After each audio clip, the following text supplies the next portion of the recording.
Whoa, buddy. Put that thing back in its holster. We haven't gone anywhere. I don't understand. Check out the MichaelDukesShow.com for information on how to get access to the podcast.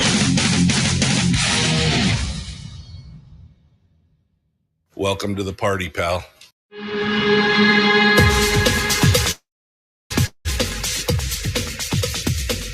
The Michael Dukes Show. The greed and the entitlement is astounding to me. What more could you want from a low-budget radio program?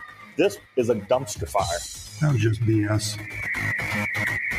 It is time to get a new perspective. We know just what you need, and we've got just the cure. Open wide and prepare for a steaming hot cup of freedom. I just don't fathom it. The Michael Dukes Show, streaming live across the world. Yep, live around the world on the internet at MichaelDukesShow.com and across the state of Alaska on this, your favorite radio station and or FM translator. Good morning, my friends, and welcome to it. It is of this Wednesday edition of the Michael Dukes Show. Yes, Brian. The assassins failed again last night. They tried, but I'm back. It's that's classy. That's some classy stuff right there. Welcome to the program. I think I got everything figured out today. We'll see what it looks like here as we go through. We had a couple Mondays in a row there, and it was a little difficult, little tough, little difficult, but now we're feeling like maybe we got her whipped. We'll see how we do for today as we got some fun stuff lined up for you guys today, including Representative Ben Carpenter, who's going to be coming in hour 2 of the show this morning. And we're going to be talking about his new educational Bill of Rights. This is the new bill that's come through, kind of an omnibus bill that hopefully will fix some of the educational woes that we've got going on right now with the different issues regarding correspondence and homeschooling and charter schools and everything else. Now, does it have a chance of passing? I don't know. I just don't know at this point. It could be pain, my friends. It could be pain, a lot of pain. We're going to have to see how it all plays out and how things go as we watch it. We'll get some details from Representative Carpenter here in just a little bit, and we'll see what he has to say about it. Meanwhile, we've got some other stories to cover from around the state and around the last frontier here, including some of the new bills that are the new omnibus. They're rolling things together. It's the new omnibus variant. Now, I don't know how excited I am about them taking a whole bunch of bills, putting them together, and then saying, here, take it or leave it, the whole thing. Because there might be good ideas, there might be bad ideas, and we need to be we should be able to say, one way or the other what's going on, and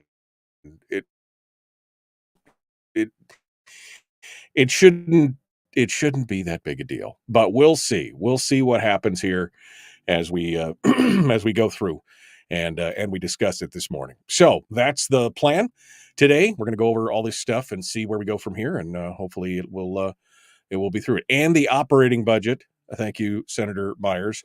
The operating budget is on the floor of the Senate today as well. So we have that to look forward to. I'm sure everybody will be riveted to I'm sure nobody will, unfortunately. Here's my thing. Can I do you mind if I sidebar for a minute? I'm just going to sidebar over here for a second. In a perfect world, what would happen is the legislature would they'd be like a swing shift, right? I mean, if I had my druthers and if I could make one single small administrative or kind of scheduling change, it would be that the legislative schedule would take place in the afternoons and evenings, if it was me. Because that's, the budget's going to be on the Senate floor today. Are most of you going to be able to take time off work or do it while you're at work? Are you going to be able to multitask and listen to what's going on the floor? And, you're going to be able to pay attention and what? No, we're not going to be able to. Would most people take time out if it was in the evening instead of must-see TV Thursday? Maybe. I mean, potentially, possibly. I don't know. But it just always seems like everything's happening when I'm busy doing other things, right? Yesterday, the Senate State Affairs Committee heard the bill on the red flag laws. And I know that's a Firearms Friday thing, but I just wanted to throw that out there. So, I mean, I had to take the time out of my day, in the middle of my day, to stop what I was doing and quickly dash off an email to the committee to basically tell them, hey, you shouldn't vote for this for a variety of reasons, primarily because it's a due process issue. There's already laws on the books that can take care of this. And the fact that citizens would then, after the order is released, they would have to petition the government to get their firearms back. I mean, which makes me scratch my head. I thought Scott Kawasaki was a pro Second Amendment guy, and he just said that the Senate. Why did he allow this bill to hit the floor if he is so pro Second Amendment? I keep hearing that, right? The Kawasaki is pro 2A. So I have questions on that one. But anyway, regardless, I took the time out of my day to do, it was a 10-minute thing to write a well thought out email and send it in there and do that. But I'm like, if you had to follow along with this stuff, people just don't pay attention. Even me, I'm like, we're all busy. We're all busy living our lives.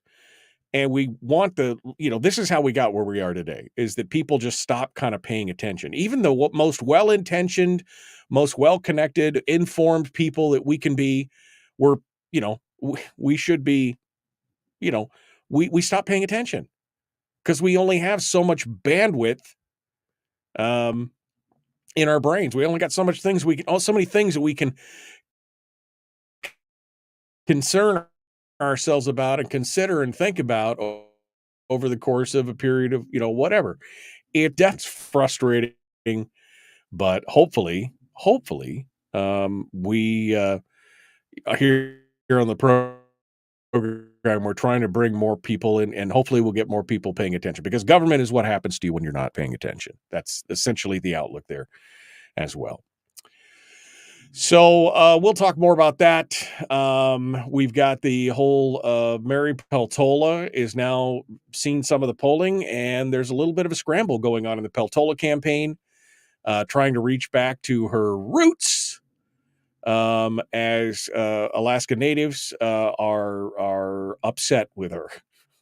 They are upset with her, and we're going to see what happens with that. The state board, are some of the lawmakers who are reconfirming members of the State Board of Education, have made their displeasure known for Bob Griffin, who was on the program here just over a week ago. He was on the program and we discussed education. I thought one of the most interesting conversations we've had about education in a while, with lots of statistics and facts and everything else. But there's some reticence. There's some reticence there because he is not towing the party line on what they want to happen. So we'll see what happens there. And then we've got, I don't know, do we have some good news? Oh, we've got some cool news. We got some cool news, which we can talk about here as well. And you can, we'll figure all this out. All right. So that's it here for hour one today. And then in hour two, Rep Carpenter is going to join us. I forgot to send him a I just realized I forgot to send him the link for this morning's show because, okay. So I'm going to send Representative Ben Carpenter an email right now, and we'll get him linked up so he can be on the program starting in hour 2 today. Mike Shower had a family medical emergency thing, and so he's just now getting back to Juneau this morning. And so he was unable to make it this morning, but he and I did talk about it. So we knew it was coming. So we'll see Mike Shower. Hopefully next week we'll be talking with State Senator Mike Shower tomorrow. So okay. That's I guess that's the long and the short of it for today. That's what's coming up. I hope you're having a good day. I hope you're enjoying the spring. I got to tell you, the spring is probably one of my favorite times. Just the shedding of the whole winter skin, and it's the season for the blooming dog poo and all that kind of stuff. There's a little bit of a downside, but this is where we start to see the green come out, and the white is all going away. We get the longer daylight, and I just love it. I just love it. All right. We're going to take a quick break, and then when we come back, we'll start in on our stories. Don't forget, you can always join us in the chat room. Chat room is available over at Facebook.com/Michael Duke Show. Facebook.com/Michael Duke Show /live, really, if you want to channel as well. Two great ways to heard of to have technical problems. You can, because this is a low budget radio show, you could go over to michaeldukeshow.com and you can click on the live stream link, and you can always listen to that and take it with you wherever you want to go, and do things and do things from there, and listen, take you on the phone or in your office or wherever. If you're just feel free to take that live stream wherever you are. You could also use the TuneIn Radio app, which is another great app for doing that here. Shows as we go through. All right, we're going to take, as soon as this thing pops up here. Hey, I thought everything was fixed. It's working pretty good, but not 100%. So as soon as we're ready to go here, we're going to jump into it and take this commercial break, and we will be back in just a moment. The Michael Duke Show. Common sense, liberty-based, free-thinking radio. Back with more in just a moment. Don't go anywhere. We'll return right after this.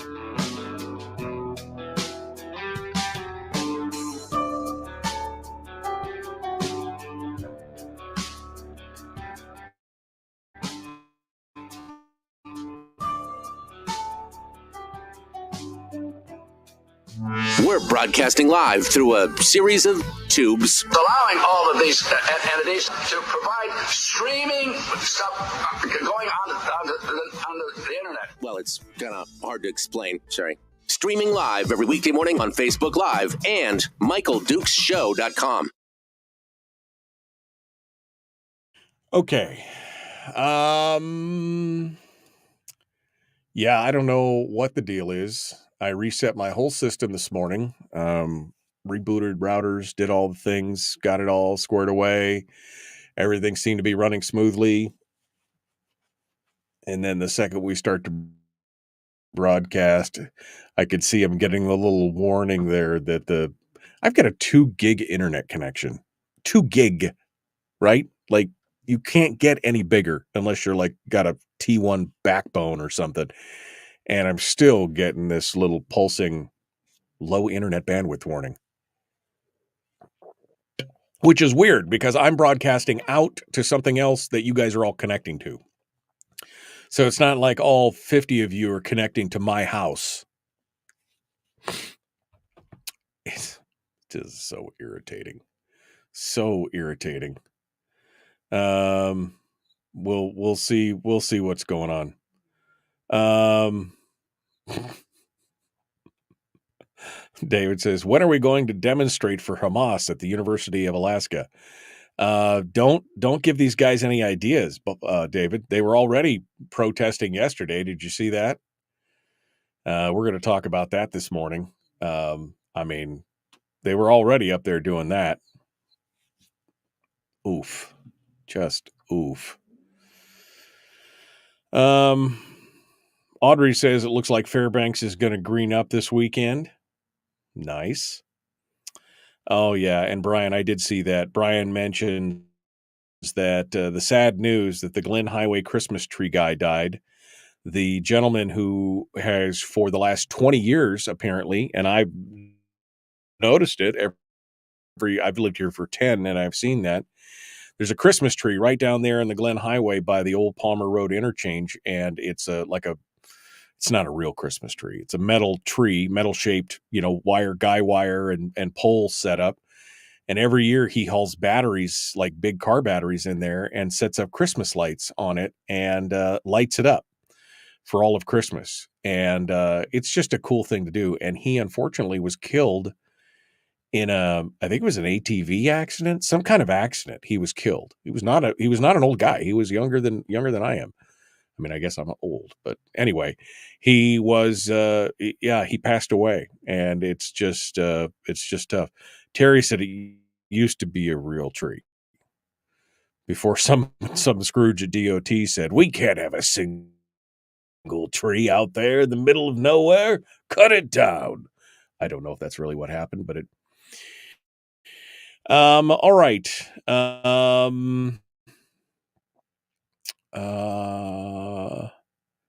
It seems the whole internet is having speed problems, says Kevin McCabe.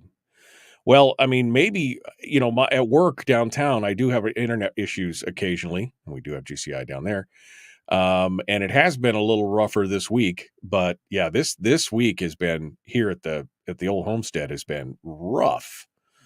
Like, I don't have any problem downloading stuff, streaming stuff, whatever.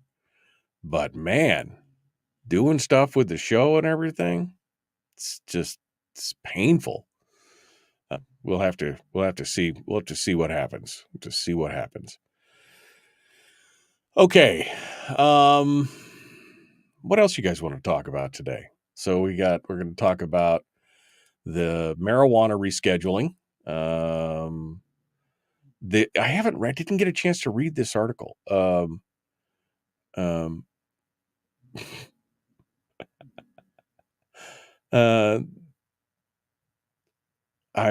seeing what there's some people who are upset with. There's some people who are upset with David Eastman.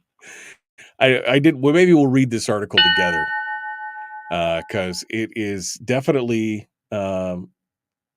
it's definitely going to be interesting because apparently he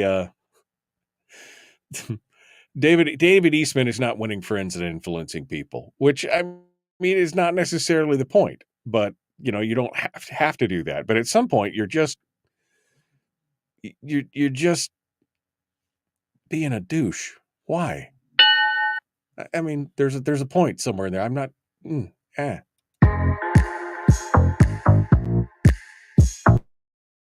The Michael Duke Show. Not your daddy. Wait. Sorry. Not your daddy? Ooh, not your daddy's talk radio. And the show.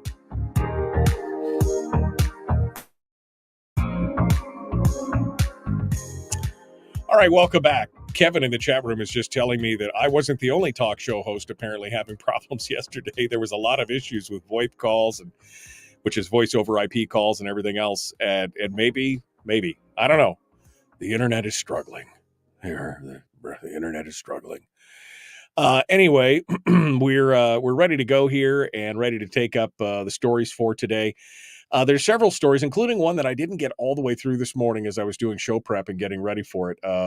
But I think I do want to tackle. Maybe we should tackle it first, and maybe we'll read it together just to see what it is. It's an article from the Alaska News Source over at KTUU from Rebecca Palsha, and it was it tells a common tale.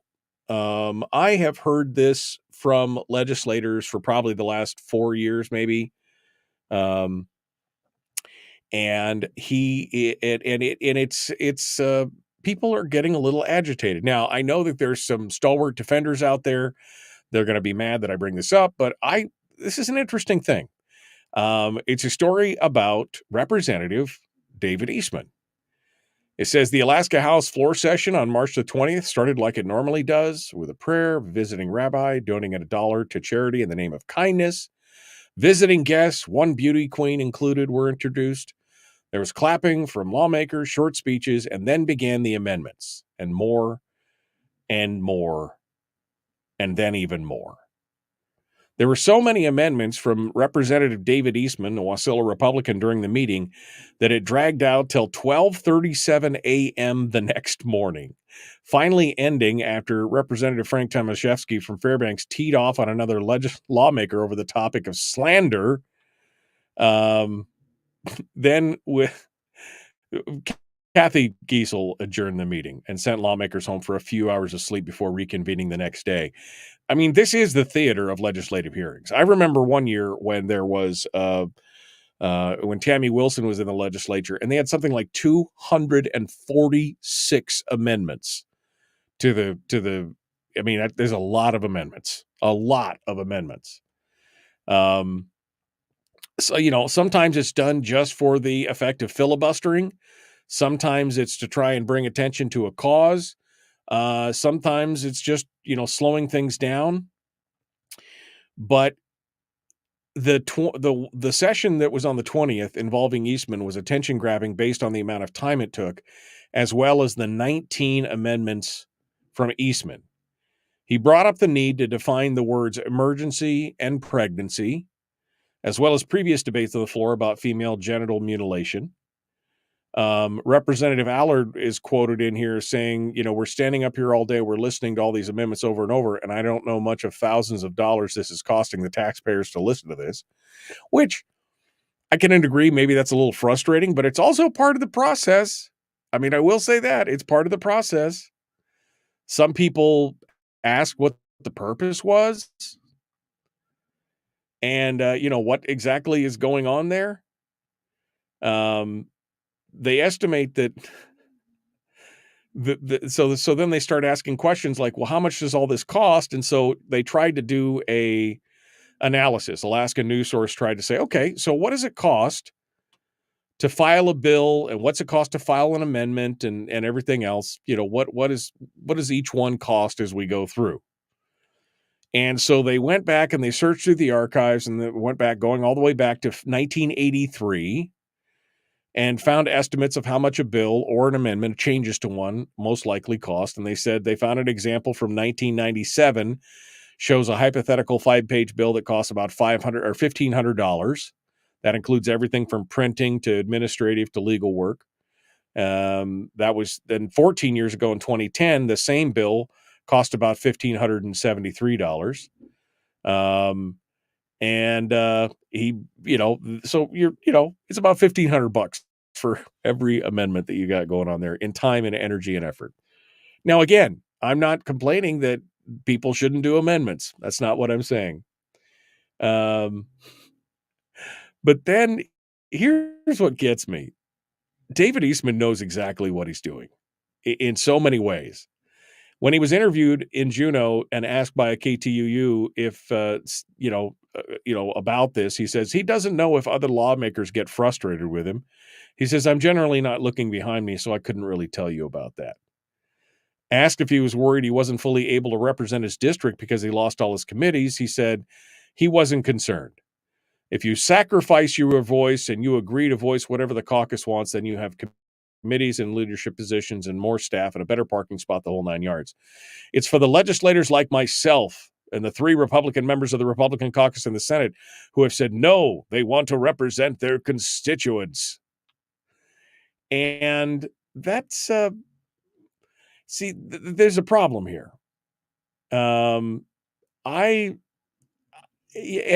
know he's got a huge constituency that supports him in every way. And as I've said many times, I agree with David Eastman's position on about 85% of the stuff, probably 85%. I disagree with the way that he does it a lot of times. I disagree with you could go in there and rip their livers out and do whatever, poke them in the eye, but it's politics, right? There's got to be a little bit of a hearts and minds campaign going on here.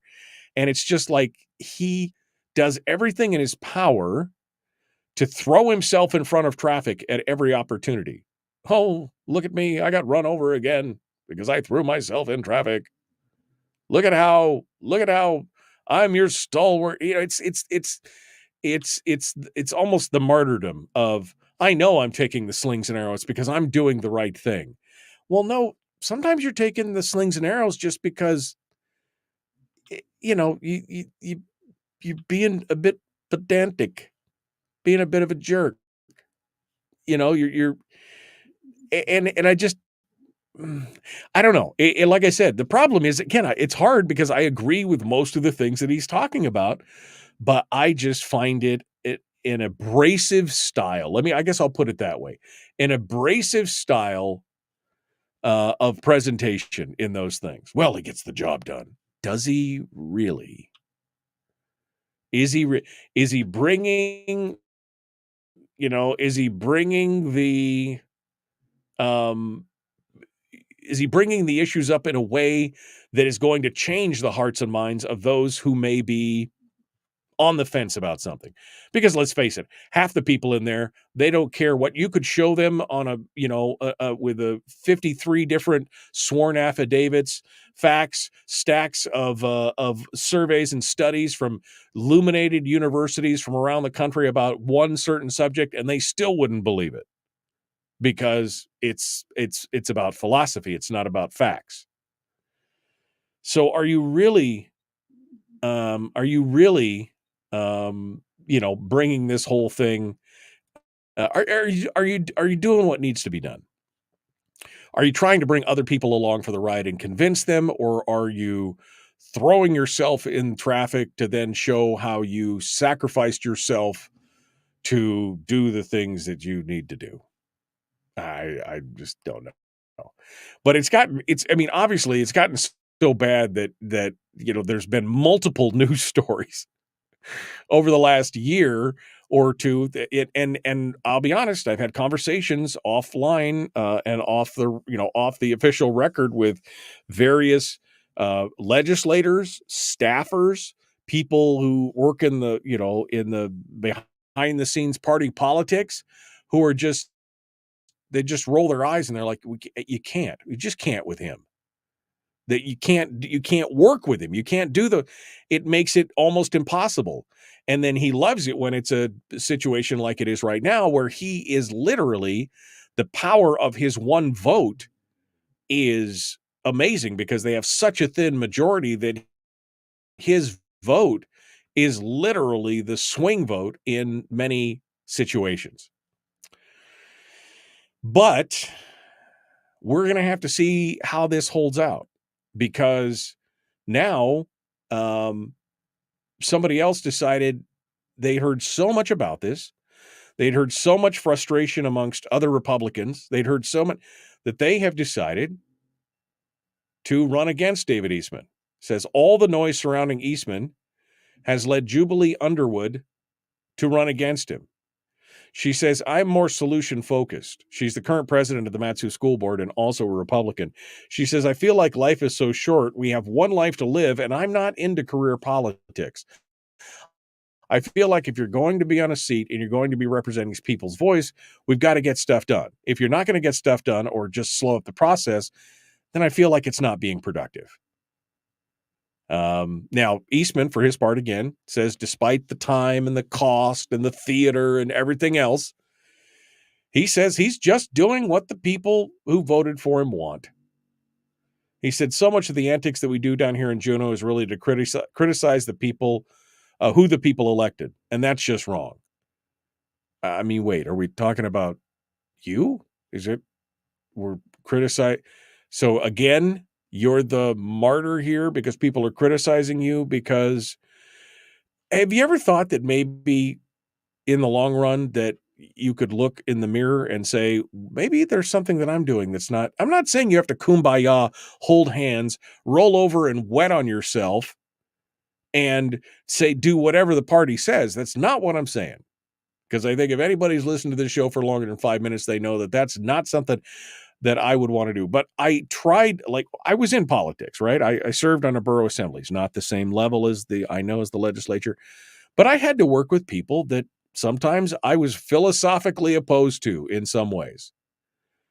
And even as I tried to fight for what my principles said and what I needed to do, I still had to try and move the process along. I don't know how else to describe, but this whole thing is just so frustrating to watch from the outside because again, I agree with a lot of what he's saying and I'm like, oh yeah, but if only you could get better at convincing other people and bringing other people along with you instead of poking them in the eye like Curly and woo, right in the poink, right? That just doesn't seem to work. It doesn't seem, it's not making you an effective legislator in many ways. Let's just put it that. I feel like his points are valid, but if he's not getting anything done, then all it is theater at that point. Now, I know that I'm going to get a bunch of emails and I'm going to get a bunch of people in the chat room are saying David Eastman is God. He's doing God's work out there. He's doing it and he's much better than you or any of the other people out there. And I would vote for him for, okay, that's fine. I'm just laying down my thoughts on this, that he can take a stand for the right, but if he can't move the needle on anything else because of the way that he does it, how effective are you as a legislator? Because you're just literally slowing it down. You're not stopping anything. You're just slowing it down. You're dragging the wheels, to a stop, and you're basically alienating everybody around you who would want to work with you because they probably hold most of the same principles that you do. So how effective are you as a legislator, I guess is what I'm asking. It's it is what it is. All right. We will continue in a moment. We're up against the break already. There we go. We'll see what happens. All right. We will we'll continue in just a moment. We got more coming up. The Michael Duke Show. Common sense, liberty-based, free-thinking radio. We'll return in just a moment.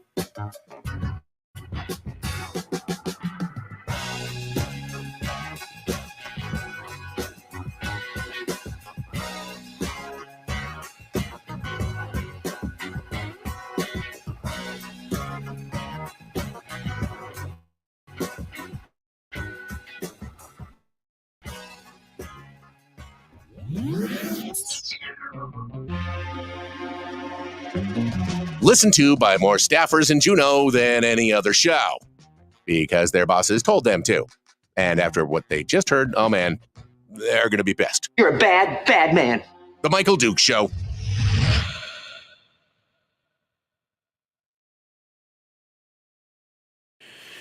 Oh, okay. All right. We'll continue in here.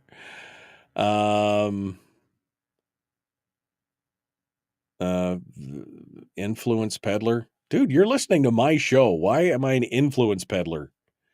Change the subject. No, you change the subject or you change the channel if you don't like it. I mean, Democrats are laughing. Oh, he calls me stupid too. Wow. Okay. All right, Henry. Again, I'm sure you're making your points very well, my friend. Sure, you're making your points very, very well. But again, I'm not the only one that feels this way. Now, Chris makes a valid point over on Twitch. Contrast Eastman with Shower. Shower carried water for the caucus all those years, and in the end, they still kicked him out.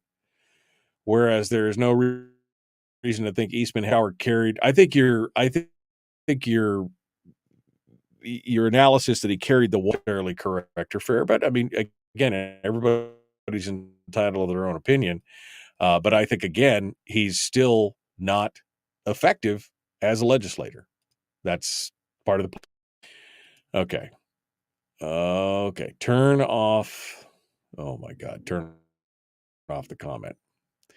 Okay. Let me go back up here and see what you guys have been saying while I was talking about that.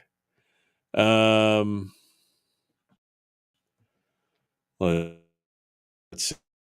see. Eastman is the Margaret Taylor Greene of Alaska legislature, the purity test man. And I would agree with that. They are very similar in their styles.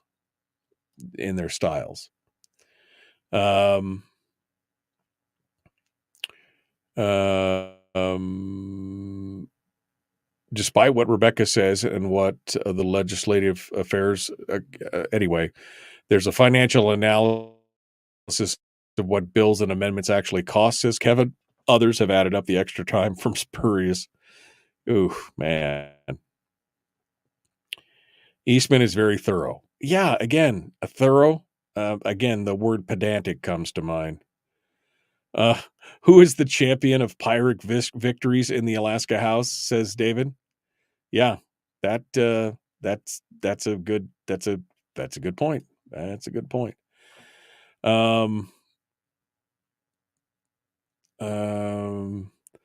The problem is, and this would be a problem, and I'm hoping that this doesn't crash my thing here because it's struggling this morning, folks. Struggling.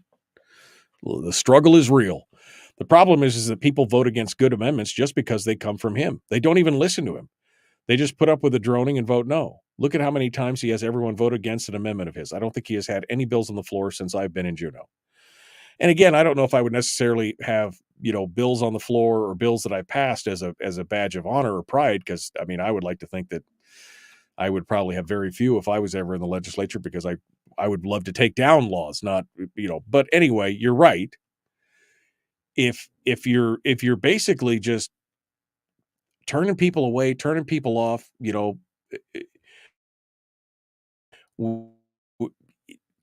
not, again, it's hearts and minds. There's a hearts and minds component to this whole thing.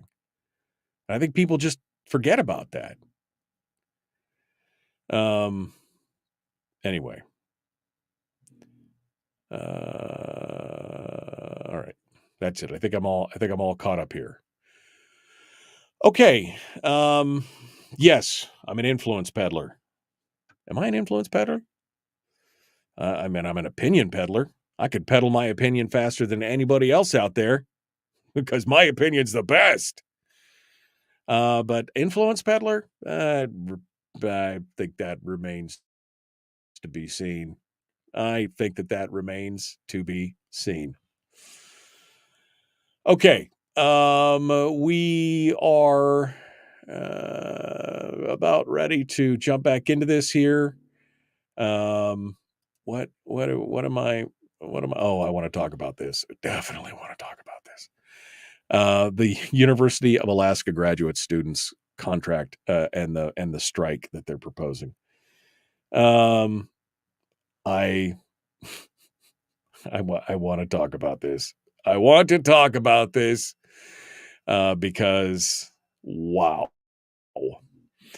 Don't be careful what you ask for, David. David asked earlier if the UA students were going to start protesting for Palestine. That might happen. Or now in this regard, we're going to have to be dealing with the UAF crowd here at the graduate students. Let's continue.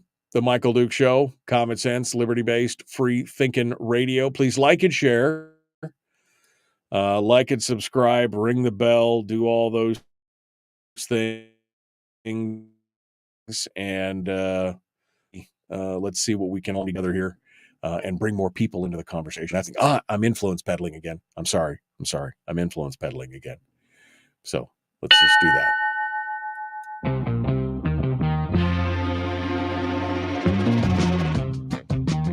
The Michael Duke Show. Seriously humorous with a pinch of intellect. Sorry. That is humorous. Here's Michael Dukes. All right. Final segment here in hour one. Representative Ben Carpenter is going to be coming up and joining us in hour two this morning. So we'll be continuing there here in just a hot minute.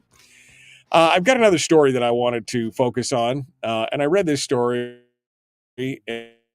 And the more I read about it, and this is the first that I was hearing about it, I'll be honest with you, not really up on university political stuff or their staffing issues or anything else. But there's an article in the Alaska Beacon. Claire Strempel over at the Alaska Beacon had an article up that came up yesterday, and the headline reads: "Protesting University of Alaska graduate students call for union contract after judge bars the strike."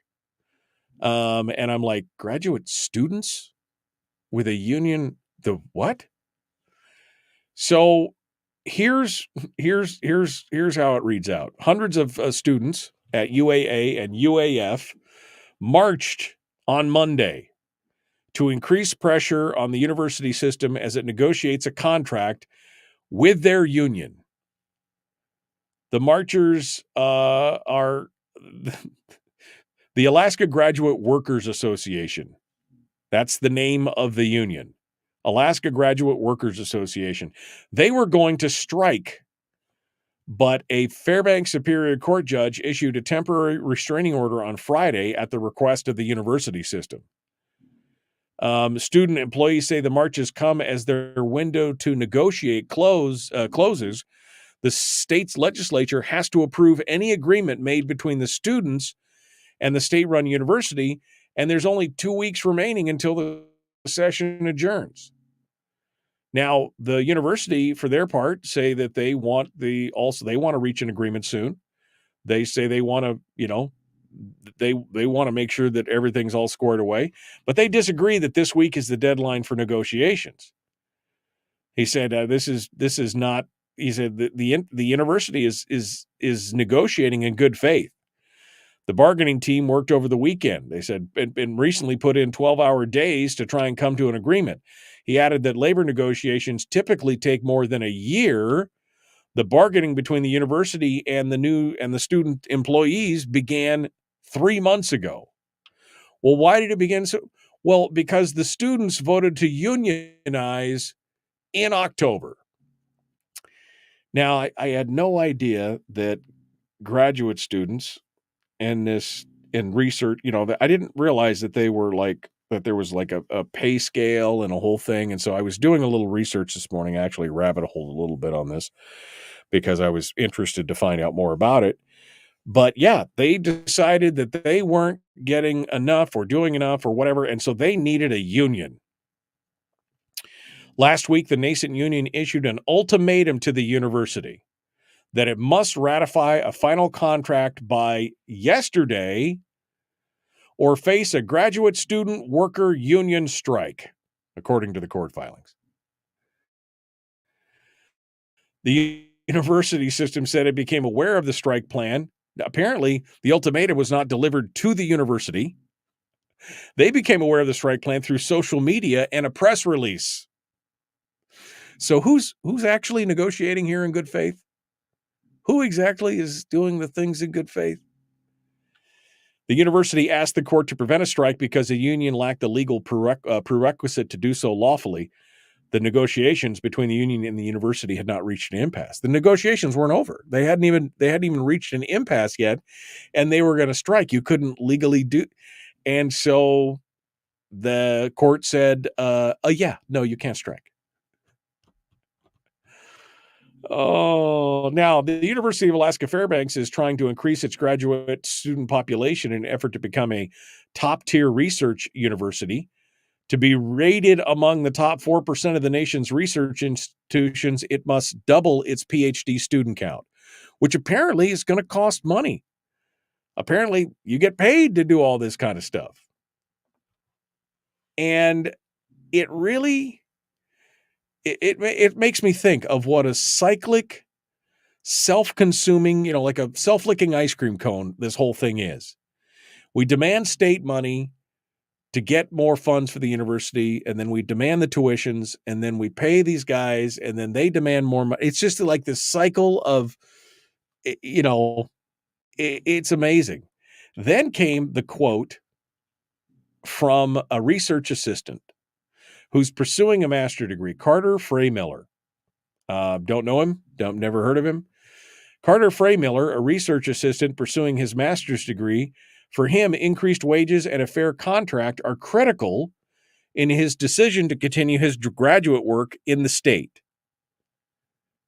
He said he will likely wait on his doctoral studies if the university can fire workers at will.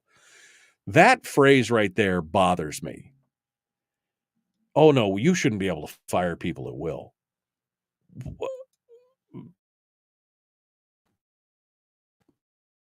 What?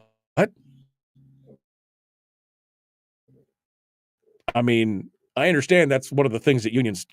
And then the direct quote is, quote, it is unfortunate that if this doesn't happen, that I wouldn't be able to pursue a PhD here, or it would be very challenging. And I would love to be able to do that, he said. He says, we're not really given a livable wage. At least it's very hard to live here on this salary, and I just live in a dry cabin, unquote. So I went out this morning and did it wasn't a lot of research. It was a little research. And I found out that, first of all, research assistant salaries across the United States, there's actually listings of this stuff. You can find it out there on the internet. And according to Indeed, which has Indeed is one of the fuller lists of average salaries and everything else. The average University of Alaska Fairbanks research assistant's hourly pay, is approximately $20 and a half to $21. As high as 23, okay? But we'll just say 21 bucks. Which, by the way, is 21% above the national average for the same position. So I just did some math real quick, the number of working hours in a year, the thing is, that's $40 plus $1,000 a year at $21 an hour. Now, I don't know what Carter is doing. I don't know if it's the inflationary thing I just don't know. But I will tell you, I was a single income family raising 2 or 3 kids at that point on $45,000 a year. When my wife and kids were young and everything. You're living what are you doing with all your money? I'm just asking because $40,000 a year and what? It's just not enough, man.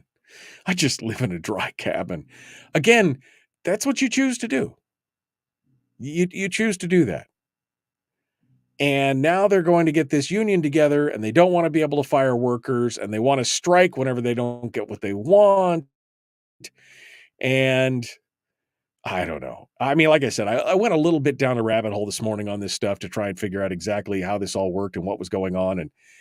And I had no ideas that they had voted to unionize back in October.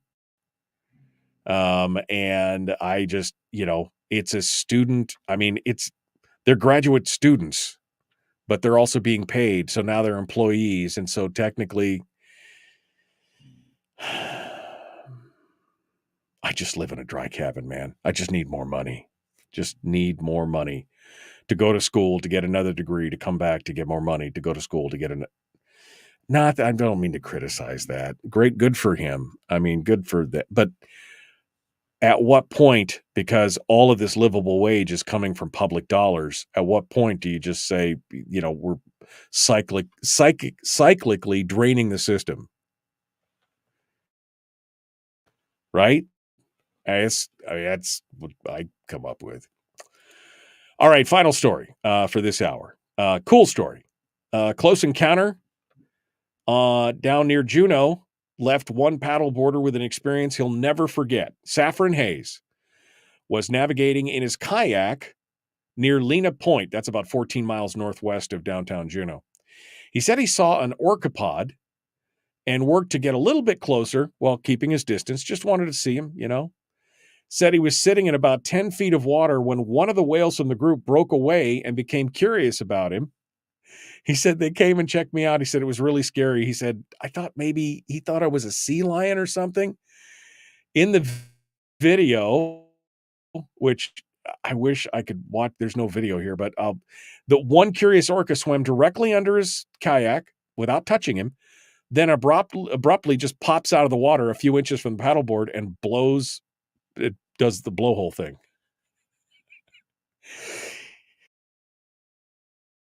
He said, excuse me, he said, I freaked out when he came up and he kind of blew his blowhole at me. He said, I turned off the camera, but the two other orcas came by shortly after. He said both times they just kind of buzzed right by the paddleboard. Now, I mean, it's, it's a playful moment and everything else, but I'm just like, oof. This would be the day that I hoped that Saffron wore the brown pants, because when you realize that this is not a slow, gentle humpback whale, that this is a killer whale, and you may look like a tasty sea lion. Yeah, that's the day that you were wishing that you were wearing the brown pants. All right, we got more coming up. We're going to be talking with Representative Ben Carpenter here in a few minutes, and we will continue with more. Don't go anywhere. The Michael Duke Show, common sense, liberty-based, free-thinking radio. Back with more. And hour two in just a moment. Don't forget, again, to come out and join us on Facebook, facebook.com/Michael Duke Show. And don't forget, if you'd like to help support the show, you can go over to michaeldukeshow.com and click on Join the Corps. Become a member of the Common Sense Corps. Back with more. Hour two dead ahead right after this.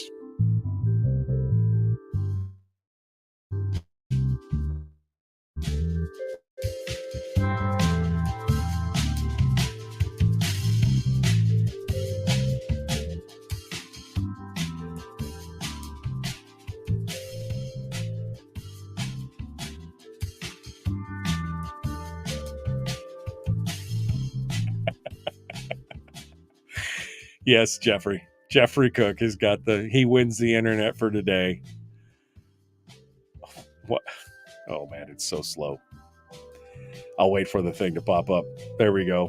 One kayak for sale. Slightly stained. Cheap.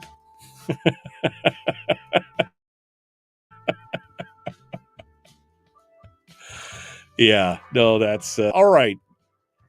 What? Let's continue on here. I got to get caught up in the comments.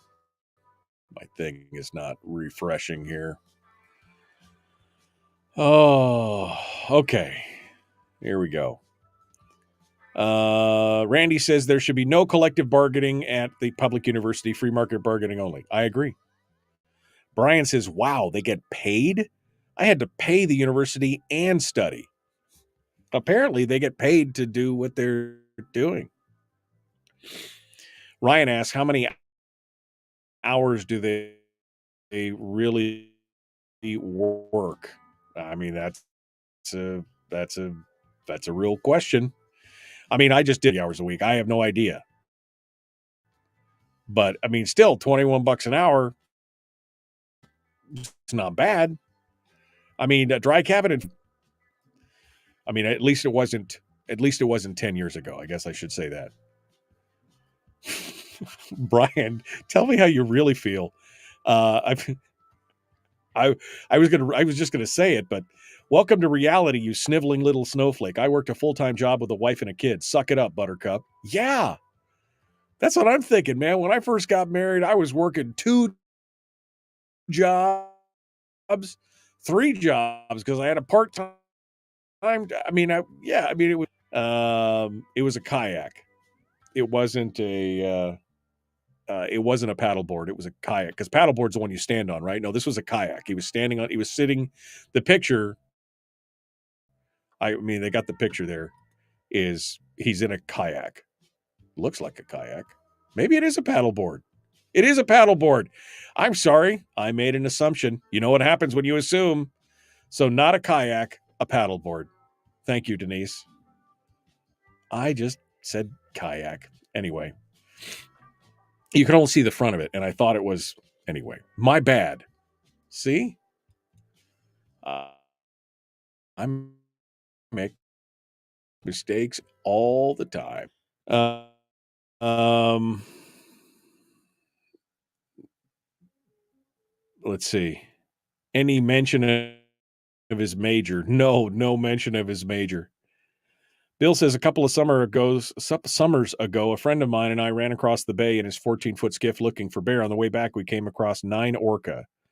Mother with young started tail slapping at us, and the big bull swam right up next to us. And I locked eyes for about 5 feet from me with him. That was quite an experience. That would be amazing. Wouldn't that be an amazing experience? That would be super cool. Super cool. All right, let me kill some stuff here to see if I can improve the performance. It seems to have stabilized a bit today, but who knows what's going to happen here.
The Michael Dukes Show, streaming live across the world.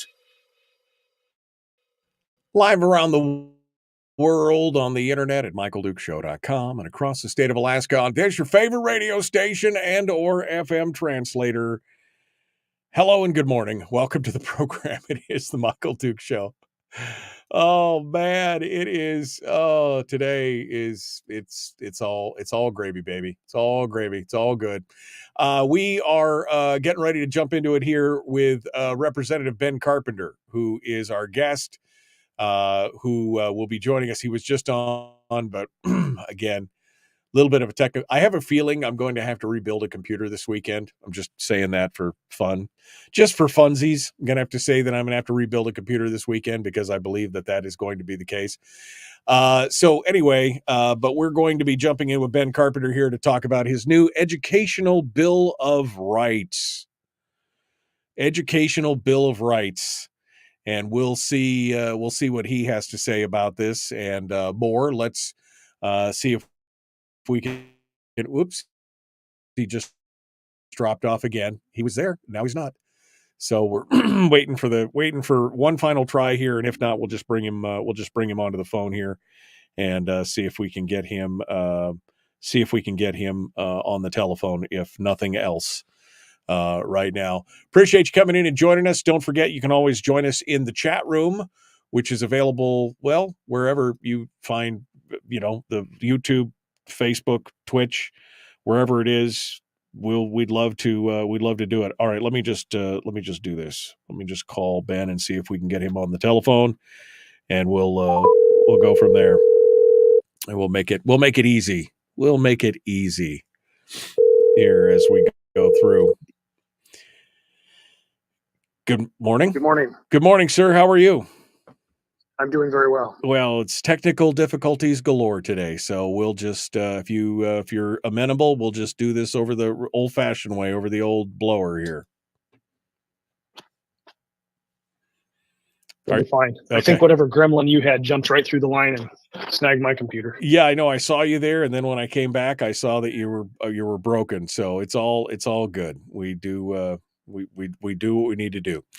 All right. Well, let's jump into this and get things started. Ben, how you been? How are things going? We're down to the last 2 weeks of the session here, and give me a gauge of your feels here. Are you cautiously optimistic? Are you optimistic? Are you pessimistic? Are you feeling like things are actually going to get done? Tell me what your thoughts are here this morning as we go through this. Well, it depends on what I'm thinking about. I can be cautiously optimistic about a lot of things. I think we're going to get a budget done, and I think we'll be out on time. I think that's the case. I do know that many of the reform issues that we were trying to get done with regard to education have a big hurdle to overcome to get voted on and approved. So I'm less cautiously optimistic about some of those reform packages or reform issues that we were really hoping for. Right. So I'm not cautiously optimistic for a fiscal plan. That seems to be dead in the water. But we're going to do the best we can to, operate through a divided legislature and get something productive for Alaskans. Well, and of course, I think we knew going into this, Ben, that this was not going to be an easy lift this year. I mean, I think we just knew with the makeup of the legislature and how things went last session and everything else. We just knew this was not going to be an easy road to hoe. But then it just got even worse with the court decision and everything else, plus the gas and oil or the gas crisis and the defined benefits. I mean, there was a lot of things going on. The biggest thing, though, is that probably was the biggest shock to people was the judge's decision to basically gut out the whole correspondence program. And I think that threw people into a tailspin a bit. And I think actually even those who were pushing for it, which were those who were more on the progressive side of the world, I think they got more than they bargained for and were very surprised. and it has led to a lot of things, including this new bill, which is what the Education Bill of Rights it's being called. And so give us a rundown of exactly what is up with this new bill. What does it do? What does it fix? And let's get started there. Yeah, so the bill that I drafted was an education parents and teachers Bill of Rights. So we have in statute Bill of Rights or parents' rights, but we don't have teachers' rights. And I said to myself, well, I hear a lot of complaining from teachers. I mean, not in a pejorative sense, in a identifying problems in a classroom sense, that teachers are having a hard time with the classroom, with the behavior in a classroom. And I said, well, don't teachers have a right to have a work environment that is conducive to doing what they were hired to do? And evidently they don't, because it's not in state law. I talked to teachers and staff in schools who are, frustrated that behavior from certain students in schools seems to not ever get better. And so I, put a bill together to try to address that. So teachers would have a right by state law to be able to enforce certain standards that they see fit, and also that the administration, and that would be the district or the school principal, puts in place that they, can enforce that. And if they have to remove a kid from a classroom, that's their discretion to do so, and that the administration then has to solve that problem, has to act upon it, have to support the teacher in removing that distraction from the classroom, because I think in many cases that's not happening. Right. And it's definitely so just putting that in, definitely not conducive to, I mean, it's hard on the teacher, obviously, but it's definitely, it's a detriment to all the students who are in the room, right? Right. You got one or two, or, how many ever disruptive students are in that classroom that are taking the majority of the time. Goes back to the Pareto principle, right? 20% of the problems are by, or 80% of the problems by 20% of the people. Right. That's right. what I'm trying to get at.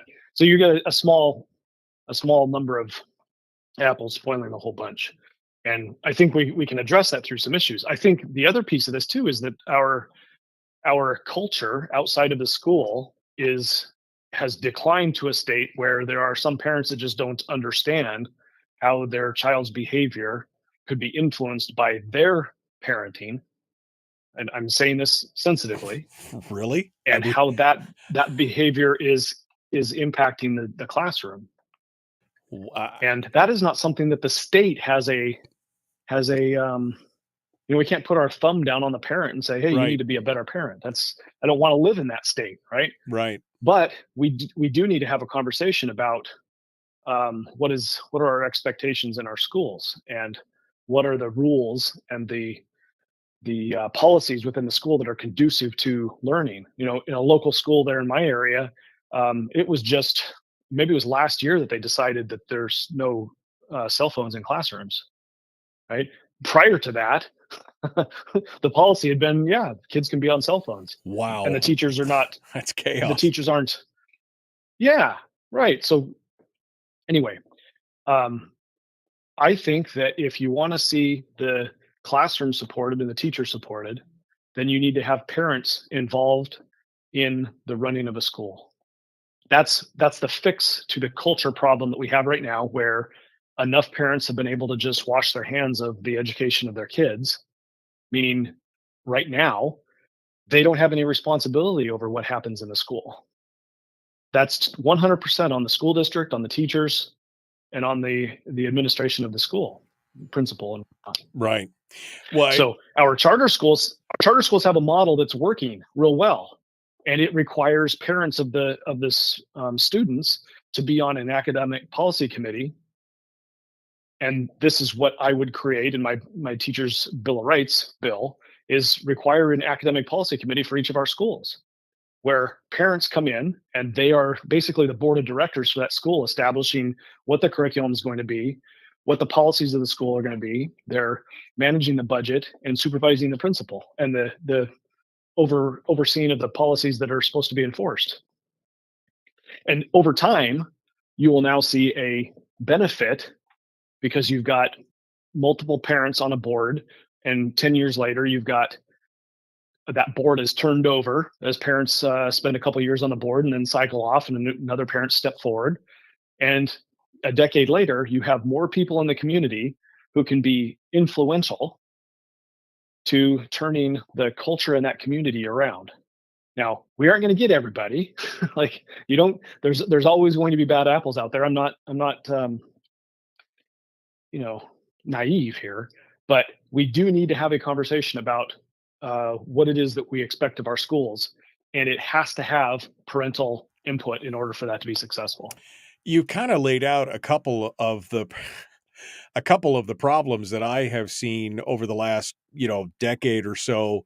It's the problem is exacerbated. It's really been probably a 20-year problem, but where you said basically it's a set it and forget it. They don't think about it. They drop their kids off, and it really, as I've said in the past, in some ways has become a glorified babysitter.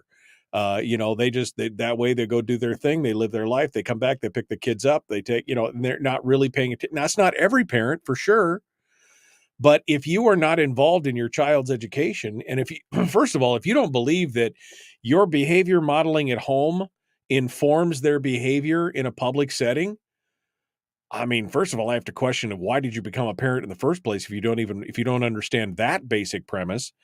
But then this idea that somehow you can just be hands off in this and it's not your responsibility. I mean, especially as a homeschooling parent, we homeschooled all 5 of our kids. They've all graduated now, but I mean, that was a direct hands-on thing every day. And I just don't understand this whole concept of just leave them be and let them do what they're going to do. That makes no sense.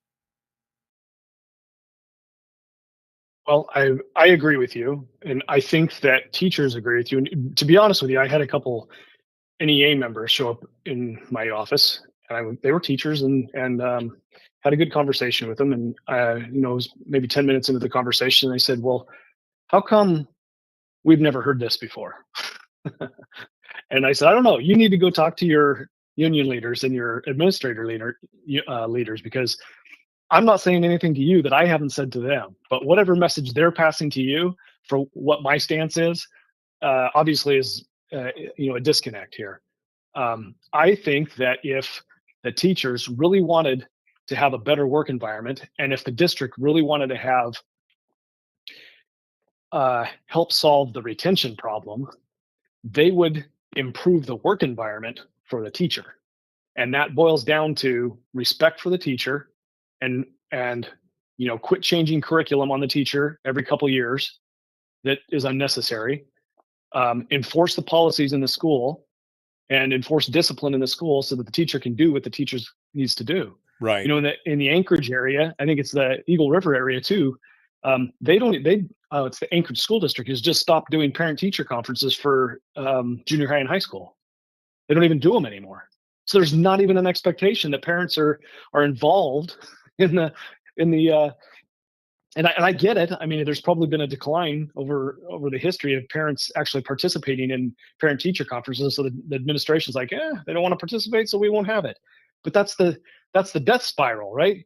Parents have got to be involved in what's happening in the education system if you want to see improvement in the quality and the social problems that are happening within the school. Ben, I want to point out, we're about to go to break, but I want to point out one thing on this, because your story got picked up by KTUU. I didn't see it in any of the other news sources about this bill. But let me show you the dichotomy here of what you started out with on this bill when I asked you to explain it. Is you explained the teachers portion of the Bill of Rights, the Education Bill of Rights. You said, we've got to protect the teachers. We got to give them the ability to actually teach and the authority and everything. The dichotomy of this is the news reporting, all it talks about is all the curriculum, the books, the teacher, the gender identity, the bathrooms, the parents, the charter. Not a single discussion on everything that you just spent the last 10 minutes talking about, which to me sounds like a huge component of this. And so I find it ironic that they didn't even talk about the teacher portion of the Parent Teacher Education Bill of Rights. And you can comment on that when we get back, but we're going to take a quick break, and when we return, we'll be talking more with Representative Ben Carpenter. We'll be back. The Michael Duke Show. Common sense, liberty-based, free-thinking radio. We return with more and Ben Carpenter right after this.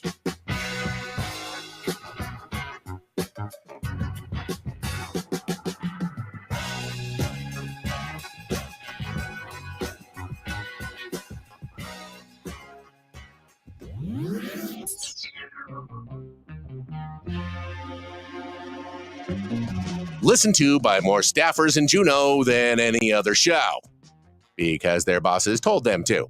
And after what they just heard, oh man, they're going to be pissed. You're a bad, bad man. The Michael Duke Show.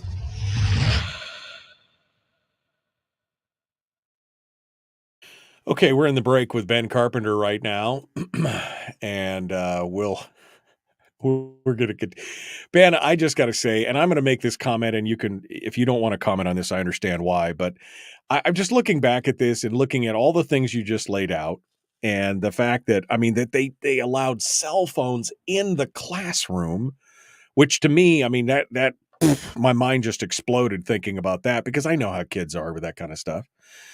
But I remember a time not too long ago, well, within my lifetime, not saying that I ever participated in this. I remember when you could get called into the principal's office and get a whooping for stuff that you did, a swat or two. And the parents were okay with that.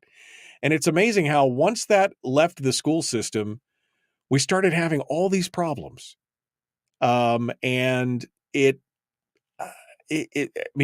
may, causality, correlation. I don't know which phrase we should use there, but maybe there's a connection there. I don't know. Well, I don't disagree with you. I think there's the saying that hard times create hard men, and hard men create easy times, and then easy times create soft men, and we're kind of in that category where life is really good for us, and we've given our kids just about everything they could ever dream of, and maybe with the exception of discipline in some cases, and that's going to have consequences, and that's making a broad statement, right? Because not everyone is that way, but enough people are that way that it has ramifications in the classroom. But it's a sticky subject, because you don't want the state, you don't want your government telling us how we're going to parent, right? We just need to be better at communicating what the expectations are, the rules, right? We're either a state or a nation of rules, or we're not. Right. No, I don't think what the expectations are for the schools, right? Yeah, I don't think anybody's calling for us to say the state needs to come into these homes. And I'm not saying that, but when they get into a public setting, there's got to be consequences and ramifications for your actions. And that's the only way you learn. And when you said, let me reference back to what my mind is still blown about what you said about parents not understanding that their behavior modeling at home affects their children in pub. Was this something that somebody actually said? Was this like a commentary from something where somebody actually said that? Because that's mind blowing. No, no, that's not something that's on public record. It's not something that was said to me. That's the evidence of. So you've got, I've got people that are telling me that kids walk down the hallway and they get corrected by a teacher or by staff, and they just blow them off and keep walking. So they're violating some kind of rule. They're cussing in the hallway, or their dress is inappropriate, or they're goofing off, or whatever. And staff says, "Hey, you need to follow the rules." And they get mouthy with the staff, right? Kids have done that forever. But once the teacher or the staff calls them out, that doesn't solve the problem. They just continue to do it because there isn't enforcement within the school, and that attitude doesn't get solved if the parents aren't involved. And that's kind of the missing link right now, is parents being involved in correcting the behavior in the schools, from a not only from an individual perspective, but from a from a group perspective. Who is championing the teachers right now? Right. Who's championing improving the quality of education? It is educators. It is the establishment. It is not parents, right? By and large, especially us conservative parents who are like, frustrated with the administration of our schools, we've put our kids in homeschool. Right. We've pulled away from that, right? We're like, hey, you guys want to do what you want to do, then you be at it. I'm not going to subject my children to that kind of environment where all these other kids are misbehaving and I'm just not going to do that. I refuse to sacrifice my kids on the altar of that public education deity in that way. And I've said, all I'm saying is that we got, hold on. Yep. Nope. There we go. 3 seconds. Here we go. The Michael Duke Show. Not your daddy. Wait, sorry. Not your daddy? Ooh, not your daddy's talk radio. Huh. Whew. I was scared for a second. Thought we were going down. Here's Michael Dukes and the show.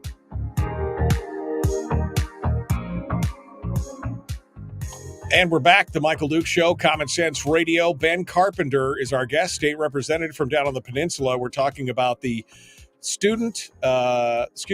the Parent and Teacher Education Bill of Rights. It's a new bill that he's put forward here in the waning days of the session. And I made a comment right before we went to break that it was ironic that this bill deals not just with parents' rights as, for their children, but also for teachers. And you spent the first 10 minutes after I asked you to describe it, talking about the teacher component of this, how it empowered them, how it made them able to do better because they could control their classrooms and some other things, but not one mention of that in the news article about it, which I find interesting. It talks about some of the controversial things in the bill, and it talks about some of the parental, but it doesn't say a word about the teacher component of it. Why? I mean, any thoughts on that, Ben? Well, the assumption from the establishment is that the establishment's able to deal with that. They don't have any problems doing that. You don't need to put some sort of right in law to do something that they're already doing. Right? That's the narrative that has to be there if there's nothing wrong with our schools. See, the narrative that comes to Juneau is we're lacking funding and we need more money, and the root of our problem is lack of funds. And if you just give us more funds, then the quality of our education is going to improve. And there's no correlation to spending more money on a system that's broken to fixing it and giving a better quality education, right? There's no correlation to that. Look at how much money that is being given to homeschoolers, to our correspondence programs, and you have quality education. You also have some that struggle and the quality is not there. But the dollar figures that are associated with that learning system is a fraction of what it is for the brick and mortar school system, right? So the dollar figures associated with it is not the end all be all of improving the system.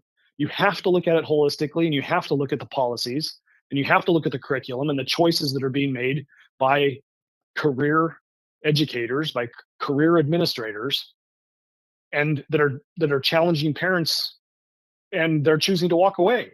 And I've asked multiple administrators in our local school district, why are parents leaving your school district? Why do you have a brand that is not selling?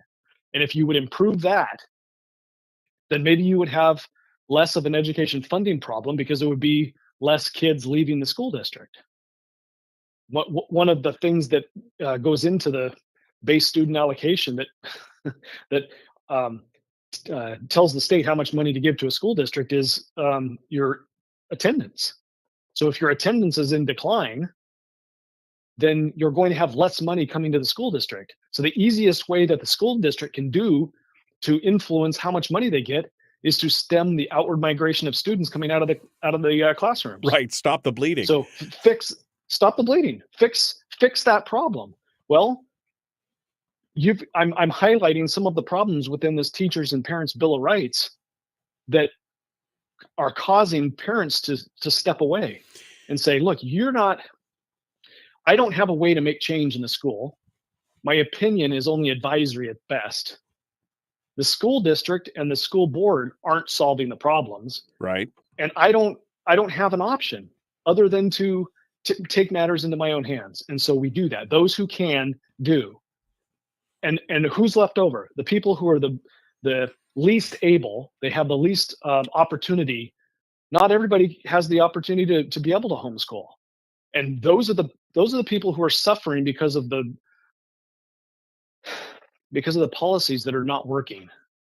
And it's the least among us that are the ones that get hit the hardest on this. Those that have the means are taking their kids and putting them somewhere else, and they get that advantage.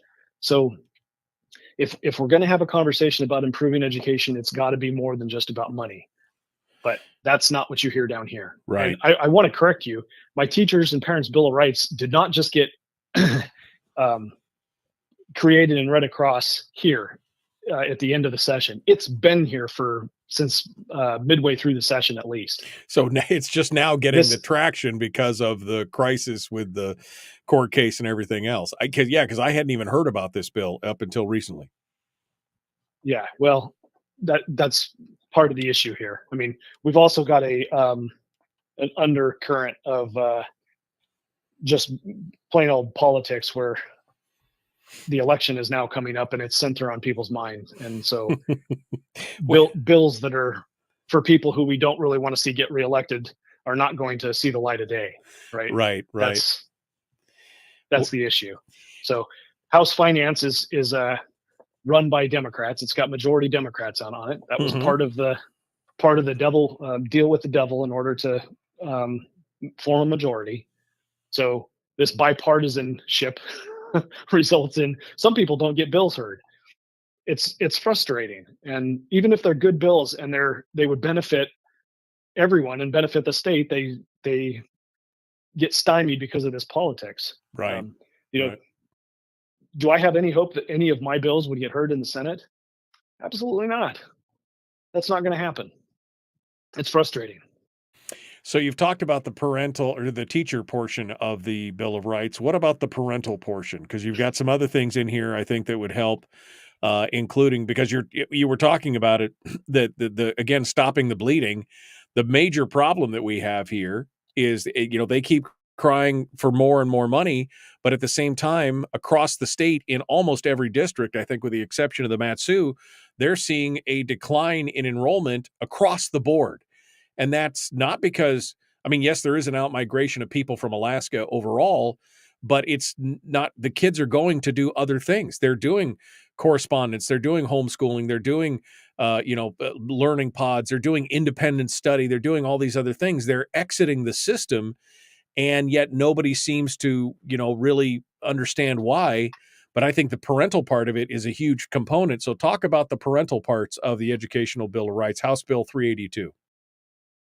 Yeah, I was going to say it's House Bill 382 if people want to follow along.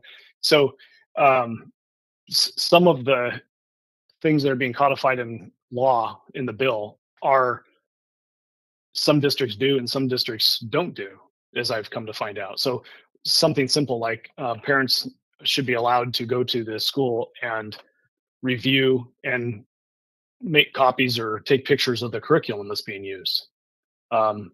If the state's going to alter academic standards, then parents need to be notified. If as simple as allowing parents to meet with their teacher at least twice a school year, right? That's in the Parents' Bill of Rights in this bill, because obviously it's not happening in some districts. It's crazy to even have to have that conversation about putting this in state law because it's such a no-brainer. Allowing parents to review the budget, right?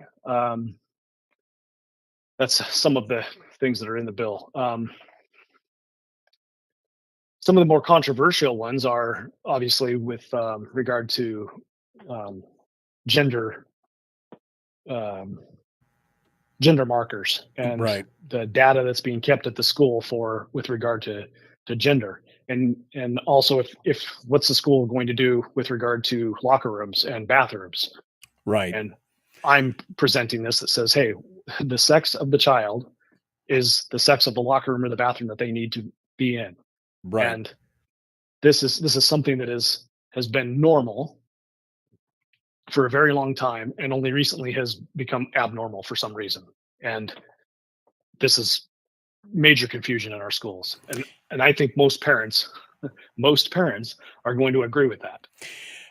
There will be a argument that says, "Hey, kids' privacy. If they want to transition their gender, then they need to be they have privacy rights." And I'm asking the question I asked on the record. I said, "Well, are they the only ones that have privacy rights? What about all the other students that feel uncomfortable with the opposite sex undressing in their locker room? Do they have privacy rights?" Right. Well, So I find it ironic that you said, well, it's amazing that we have to ask for permission, or we have to put it in statute for the parents to have the ability to meet with the teachers. I mean, hell, you have to go get a parental notification slip to go on a field trip or something. But if they want to be identified as an opposite gender, or if they want to get a medical examination, or you don't have to notify the parents. I mean, that makes, I'm legally obligated. I'm responsible for that child until he or she hits adulthood. And yet you don't want to keep me informed if something like that's going on. That's just wrong. That's just absolutely wrong. well, that's going to cause me to take my kid out of the school. Right? I'm going to stop participating. And that's what we're seeing, right? It isn't the teachers aren't getting paid enough that is causing people to leave the school, parents to pull their kids out of the school. It's policies in the school. And so I just point back to this to say, I would rather not have to address these issues in state law. I am fully in the camp of local control to determine what's happening with our schools. Okay. What fits for the Juneau School District and a school in Juneau is not the same as what fits in my hometown or in Anchorage or in the interior, right? We've all got different ways of living life. So local control needs to be where it's at, right? But we don't have local control. The parents do not have local control of the schools right now. So we have to do something different than we've always been doing in order to break that logjam and start having a better conversation about improving quality of education. The model and all of the teachers and parents' Bill of Rights issues could be instituted by local control, right? Right. But they're not. Right. So let's start that conversation. Let's force that conversation to start and give parents the right to have a say over the policies and curriculum and the running of the schools. And then we'll have a conversation that is at the localest level that you can get. And these policies, can then be talked about at the local level. Again, I really don't want to have to mandate these things at a state level. It would be much better if parents were able to address these issues locally. Representative Ben Carpenter is our guest. We're up against the final break here of the hour, and we will continue here in just a moment. The Michael Duke Show, common sense, liberty-based, free thinking radio. We return with more right after this.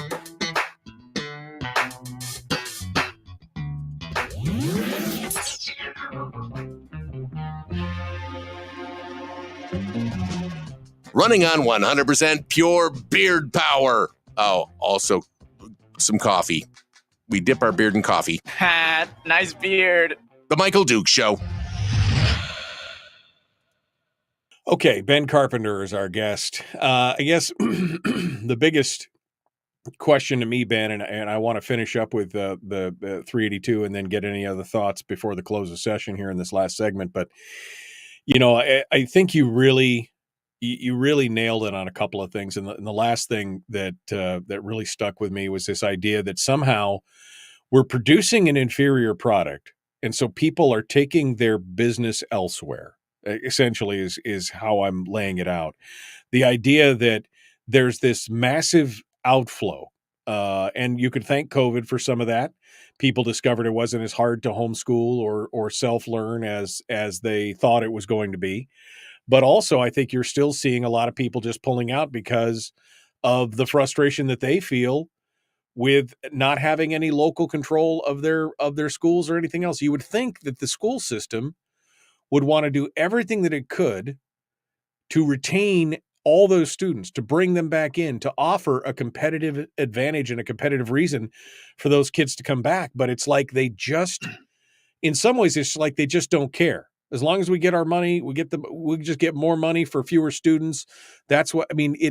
It's like they don't care about the outflow unless they can just basically axe the programs that are creating the outflow. But they don't want to improve their core product, and that is the heart of the matter. Well, I,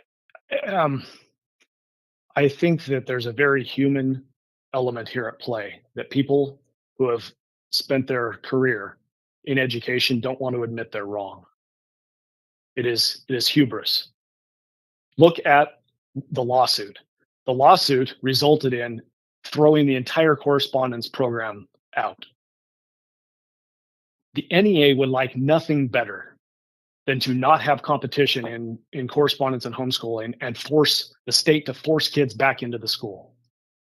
That would maximize the dollars going to the union. Why would they do that? Why would they file a lawsuit that has the potential of throwing out the homeschool program if that wasn't their goal? Why would they do that? Well, I think they got more than they bargained for on that, Ben. And I don't know if you agree with me on that, but watching it from the outside, you never see a plaintiff ask for a stay. There was a lot of shocked looks. There was a lot of commentary. Even Loki Tobin on the floor said the school system just couldn't accommodate these 22,000 students right now. We got it. It was a panic mode. They got well more than they bargained for. But you're right. I think ultimately that they would love to have that, where they could eliminate that and force everybody back into the mold. I'm not speaking from something that I haven't heard in this building. There have been conversations from words come out of liberal leftist legislators who say, well, we should just force kids to go back to the schools, go back to the way it was. This isn't a conversation or an idea that is just being made up in my mind. I think it's a minority of the population of legislators. But there are folks that that would think that, you know what, the state is the one that is in the best position to educate kids, and we just need to force everybody to go to school and it'll be fine. So yes, I think that the folks that brought the lawsuit were surprised at the result, but the overall goal here for the left is to promote the current education system as broken as it is. There is as broken as it is, because all we need is more money. It's always about money. And if I acknowledge that the system is broken, then I'm acknowledging that we shouldn't be spending money on a broken system. Right. You can't say the system's broken, please give me more money for a broken system. That is a thing that's not an argument that's not sustainable, right? So we're saying that the education lobby, the union, is saying we've got this education system that's being underfunded, and that's why it's broken. And that is not the case. That is not the case. Yeah. No, I mean, I think not the case. Yeah, their answer to every question, regardless of what the question is, more money. And that's the way it's been for years, decades. I mean, I've been talking about this for 25 years on this program, that it's not a more money situation. You get the same thing. You always do what you always done. You're going to get what you always got. And if you just pour more money into the same situation with the same broken, fundamentally flawed system, you're going to continue to get fundamentally flawed. I mean, we poured more money into it since Palin was in office. The last 20 years, we poured exponentially increasing amounts of money into education, and yet our graduation rate remains basically unchanged. And that should tell you lack of funding is a symptom. Yeah, Michael, the lack of funding is a symptom. Yeah, it's not the causation; it's the symptom. We have a formula that tells us how much money is supposed to go to a school district. Yeah. Well, the formula is working. You're getting less money because you have less students in it. Yeah. And now that's a problem. Now you got all these hold harmlesses and everything else. And all right, hold on. We're going to jump back in. The Michael Duke Show, common sense, liberty based, free thinking radio. Ben Carpenter is our guest. Let's go.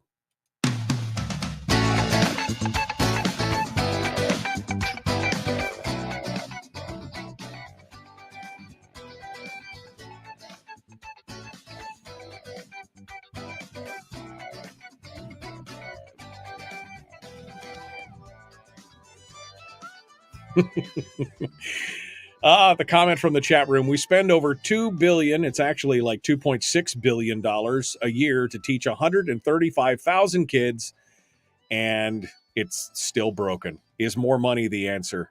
Ben Carpenter, I think I know your answer to that question, but is more money the answer? No, it's only part of the answer. Part of it. Does your HB 382 fix some of that? It doesn't fix the money part of it. It fixes the other part of it, the policy part of it. Right. It enables parents to get involved in the running of our schools, and hopefully the goal would be you turn a school into something that resembles a charter school with regard to the output of the school. Like our charter schools, the meat and potatoes, the power behind the charter school is not the name. It is the fact that parents are involved in the running of the school and in their kids' lives. Is required. It's the power that needs to be applied. That power needs to be tapped into for each one of our schools. And you're not going to do it by the school saying, just trust us.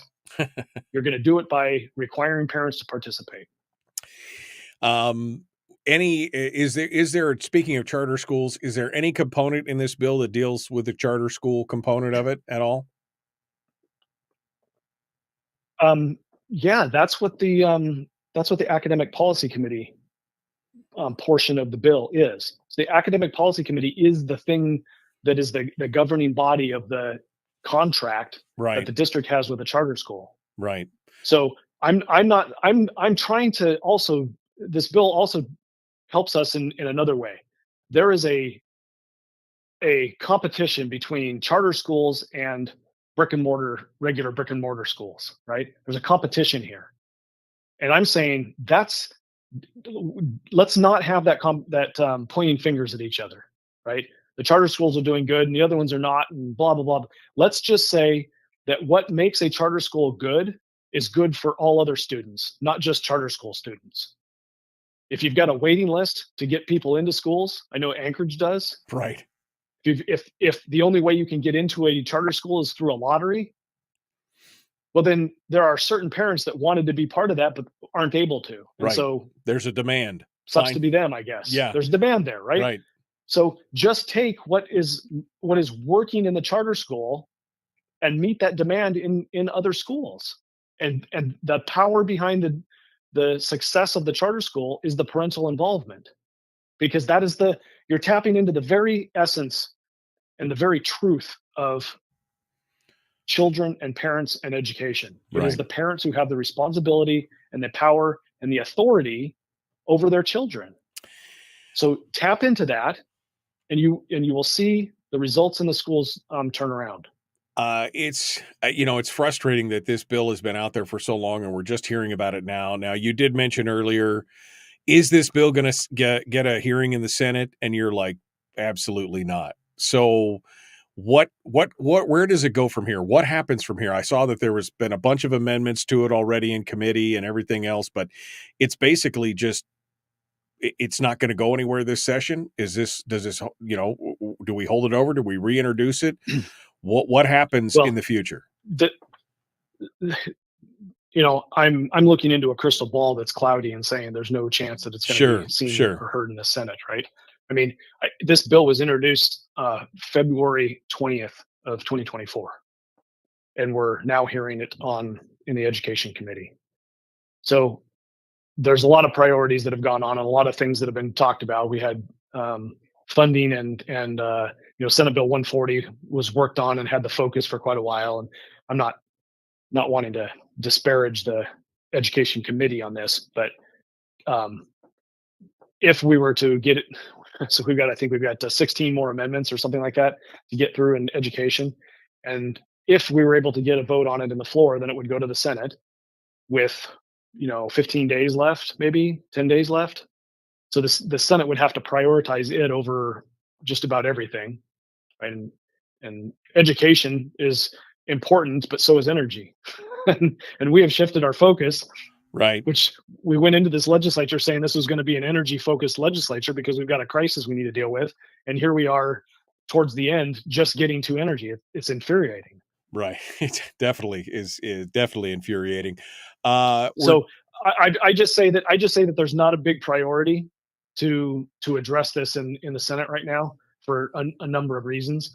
That isn't to say that parents and voters in the state could exercise their voice and say, hey, we need something like this to be passed. Right. We need the authority to manage our schools. We need to see HB 382 make it into a Senate committee. We need to see it have a hearing. We at least need to have the conversation about it. We still got time to get something done. We still got 15 days. Let's get it done. Let's get something moving on that. So we could still do that. So who do they reach out to? Who do they tell, Ben? Who do the listeners, if you want to motivate them to do something, who do they contact to say, please hear HB 382 on the House, in the Senate? Who do they talk to? They need to reach their legislator. Okay. If they don't know who their legislator is, That's part of the problem. Find out, first of all. Yeah. Yeah. And reach out to your legislator and say, this is important to me. We need to see this move forward. We're down to, like I said, 15 days, and we're down to the last 4 minutes here of the program. So give me an idea, look into that cloudy crystal ball you just mentioned, and tell me what you see happening in the next 2 weeks as the legislature gets ready to wrap up.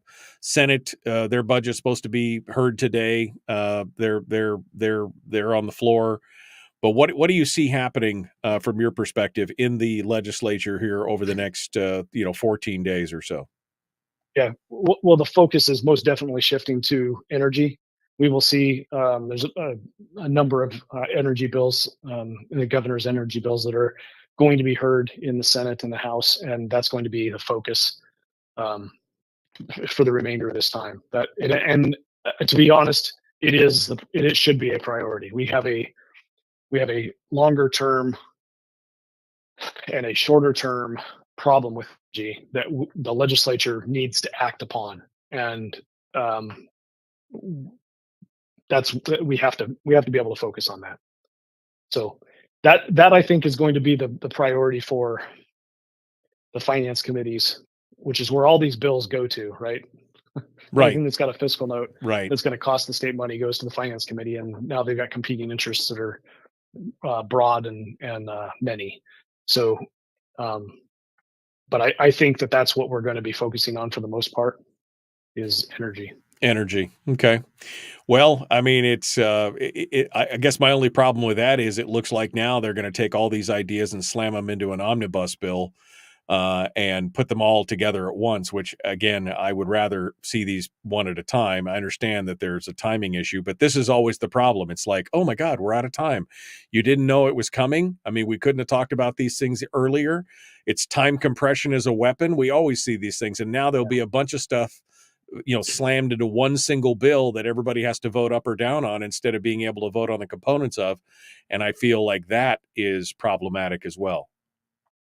Well, we've got two issues that we really have to address. One of them is education, because you got 22,000 people who are not going to participate in a correspondence program if the court has its way.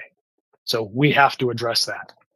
And you've got an energy problem here that we have to address. And if we can't address it in the next 15 or so days, then you're likely to see a special session or two to address those two issues, because they have to be resolved. We can't just not resolve those two issues. Yeah. Do you think energy would get it? So, and I know the energy, the problem is there. We're looking at it. I mean, it's a 2-year out kind of problem. Do you really think in an election year they would call a special session for that, or would they push it off to the next session?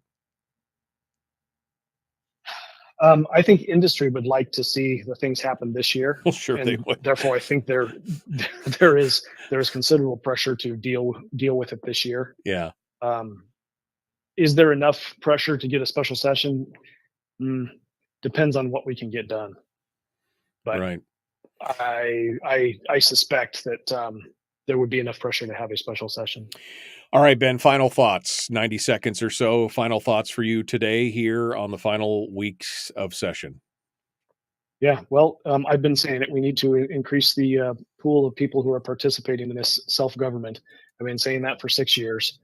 I want to hear your points of view, and if I'm wrong, tell me why. If I'm right, tell me why, and get your friends involved. This weekend, I'm going to be at the Kenai Peninsula Sport and Rec Trade Show, and we'll be standing there taking your questions, and we'll have a booth there. You can find me.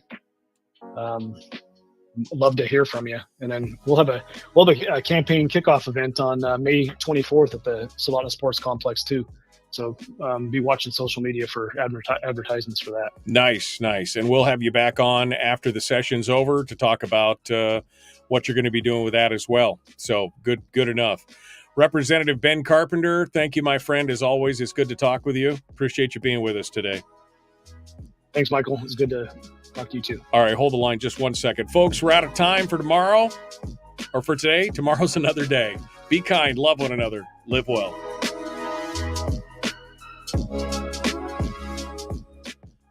Just any final thoughts, Ben? I didn't want to let you go without giving you any final bite at the apple there, just to see if there's anything else you wanted to add.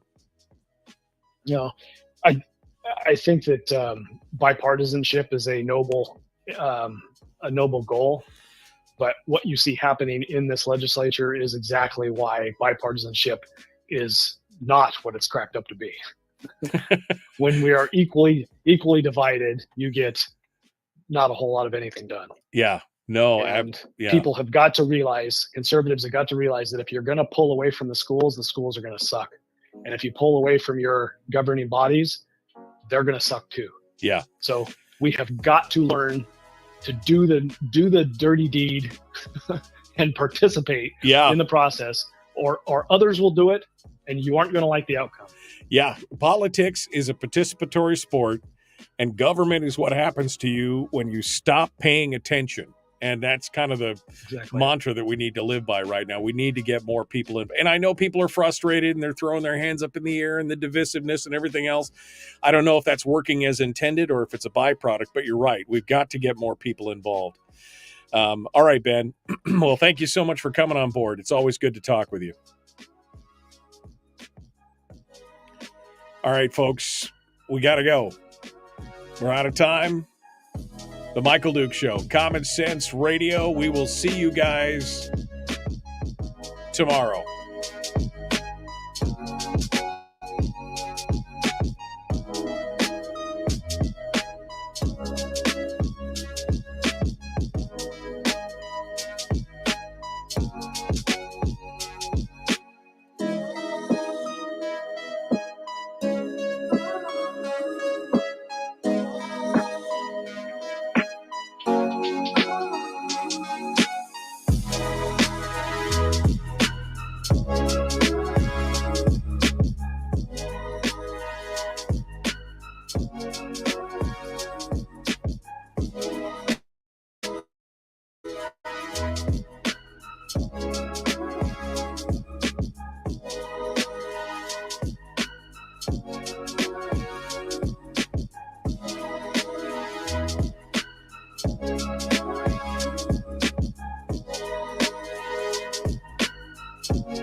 We've shed our terrestrial radio skin, and now we are slimy lizard internet people. It's the Michael Duke Show.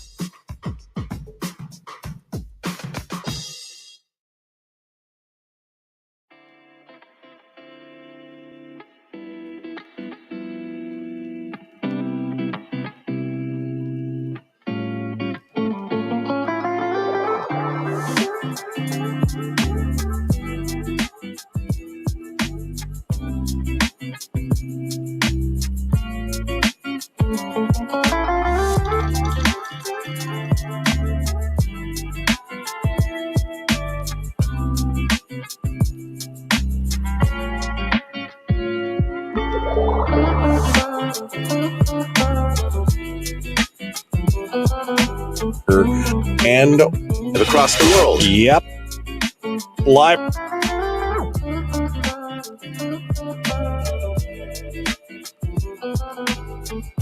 Oh, but